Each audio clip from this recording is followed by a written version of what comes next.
Hello, I'm Chris Bonello from Autistic Not Weird. Welcome to my next 3-minute autism advice video. Today's a big one. Advice that I don't just give to people on the autism spectrum, but basically to anyone who's having a rough time.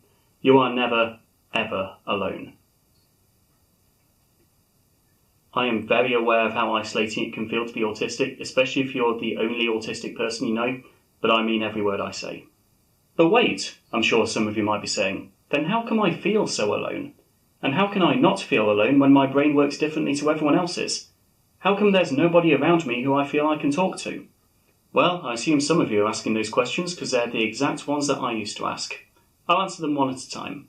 Why do we feel so alone? Because the human brain's natural instinct when it's struggling is to block things out so it can concentrate on its own issues. Unfortunately, that means turning inward and isolating itself, closing itself to the very possibility that others might be able to help. When I was in therapy, I often walked down the streets thinking miserably about how nobody who walked past me truly knew how it felt to have mental health issues. But according to mental health statistics, a quarter of them probably did. Which leads to the second question, how can I not feel so alone when my brain works differently to most other people's? Well, current estimates say that between 1% and 2% of people are on the autism spectrum. And you know what, let's go with the lower of those numbers. Let's pretend it's 1%.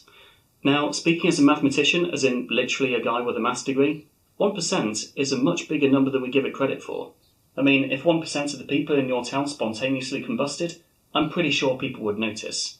If you go to school with 1,000 students, that's 10 or 20 autistic people right there. I live next to a town called Nottingham, which has 320,000 people living there.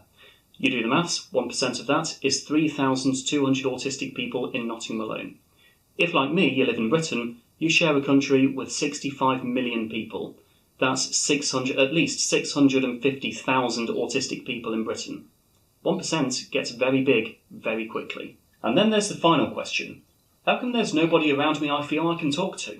Well, it might be the case that you're looking in the wrong places. One of the most common bits of feedback I get from the autism community is how much of a relief it is when you find a group of people who actually understand the way you think, who think in the same direction to you, and can actually offer helpful insight and advice.